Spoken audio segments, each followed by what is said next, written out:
Aujourd'hui, fini les salam alek diplomatiques, fini le vernis poli des conférences de presse qui masquent la panique derrière les sourires.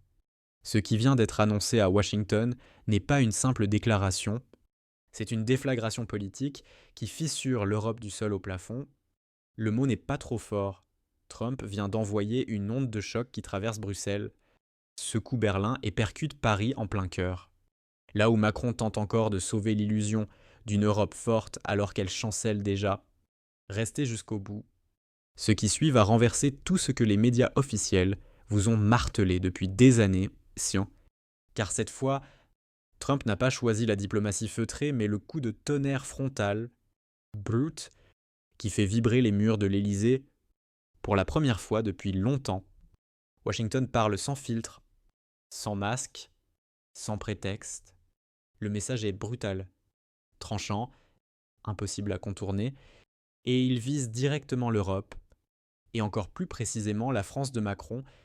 Ce qui est en train de se jouer pulvérise instantanément le récit confortable répété par l'audiovisuel d'État.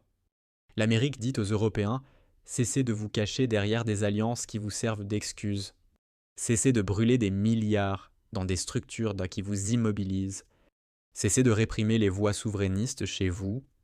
Et surtout, cessez d'attendre que Washington vous tienne la main. Sinon, nous quittons l'OTAN et vous allez nous écouter. Qu'on le veuille ou non. Et au même moment, pendant que le monde entier débat de ce séisme, Emmanuel Macron tente un numéro d'équilibriste désespéré.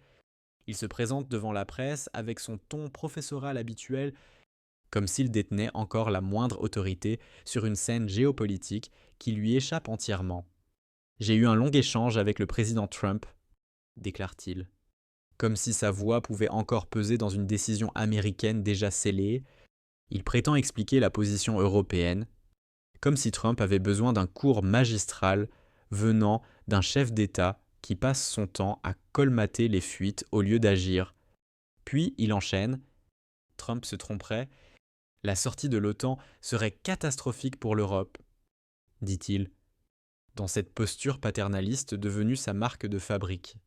Ce ton d'arrogance technocratique qui donne des leçons au monde entier alors que la maison brûle est exactement ce qui a mené le vieux système politique au bord du gouffre. Ils n'ont toujours pas compris que plus personne ne les écoute de l'autre côté de l'Atlantique.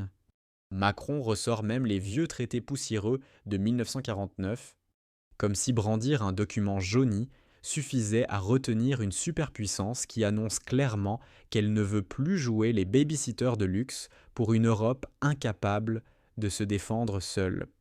De nouvelles garanties, de nouveaux engagements, de nouvelles promesses, toujours ce même déluge de mots qui ne protège personne et ne change rien. Sinon prolonger l'illusion que Bruxelles décide de quelque chose. Mais c'est précisément ici que la fissure devient fracture et que Trump frappe sans gants. D'après plusieurs sources, sa réponse à Macron aurait été aussi glaçante que limpide.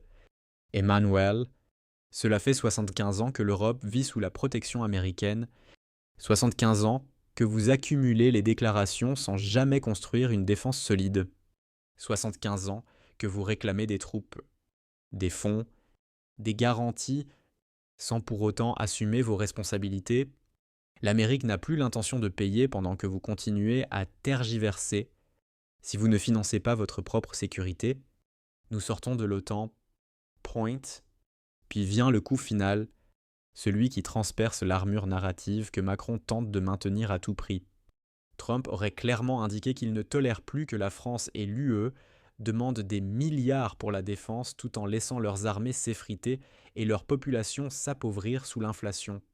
L'énergie hors de prix et les politiques absurdes. Ce n'est plus une critique, c'est une mise à nu publique. Pendant que Macron multiplie les déclarations, Trump agite. Pendant que Macron se rêve en stratège européen, Trump lui rappelle brutalement qui mène réellement la danse sur la scène mondiale. Et pendant que le président français s'accroche à des symboles, une partie de l'opposition en France réclame déjà une réflexion profonde sur la souveraineté, sur la sécurité, sur la capacité de la France à agir sans dépendre d'une alliance qui menace de se briser. Et c'est exactement à ce moment précis que la crise prend une dimension encore plus explosive. Car pendant que Macron tente de jouer les médiateurs dépassés, Washington avance ses pions avec une précision chirurgicale. Et ce n'est pas n'importe qui porte ce message, c'est J.D. Vance, figure de fer du mouvement conservateur américain, le vice-président en personne, venu délivrer à Paris ce que beaucoup qualifient déjà de plus grand avertissement politique adressé à la France depuis des décennies. Vance ne rencontre pas un vague conseiller anonyme. Il se tient face à face avec Jordan Bardella, avec la direction du RN. Sans détour, sans protocole étouffant, c'est un signal clair. Un message adressé à Macron et à toute la vieille garde parisienne. L'interlocuteur privilégié n'est plus l'Élysée. Le centre de gravité politique se déplace, et il se déplace sous les yeux d'un pouvoir qui n'a même plus le courage de l'admettre. Puis Vance lâche une phrase qui glace le sang du paysage politique français. Persécution politique en France. Oui, vous avez bien entendu, persécution politique. En 2025, dans un pays qui se prétend phare des droits de l'homme, il cite le cas d'une jeune militante rennaise, brillante, engagée, qui a dû demander l'asile politique aux États-Unis parce qu'elle est traquée pour ses opinions en France. Pas en Birmanie, pas en Russie, en France, et silence total des médias publics. Évidemment, car ce récit fait voler en éclats leur construction idéologique. Et ce n'est pas un incident isolé, c'est un engrenage, une mécanique bien huilée où toute opinion dérangeante est cataloguée, surveillée, menacée.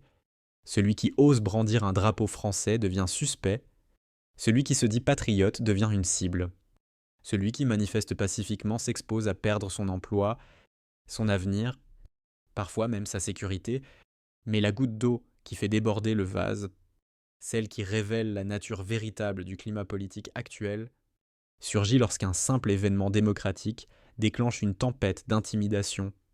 Une salle de location légalement réservée pour un rassemblement de jeunes du RN, un cadre totalement légal, républicain, constitutionnel. Et que se passe-t-il? Hôtel qui annule, traiteurs qui se retirent, employés menacés au point de retirer leur nom. Pourquoi? Parce que des activistes d'extrême gauche se livrent à des menaces de mort, publient des listes d'intimidation, exercent une pression directe. Et les autorités, elles regardent ou elles cautionnent, c'est là que tout bascule.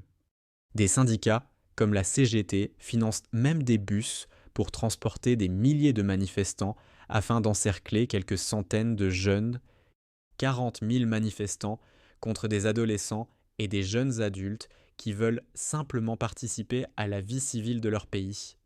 Voilà la France en 2025. Voilà le visage d'un pouvoir qui s'écrase devant les radicaux au lieu de défendre le droit fondamental de réunion. Et où est Macron? Où est Renaissance? Où sont les gardiens autoproclamés de la démocratie? Ils se taisent. Silence total. Silence coupable. Silence complice.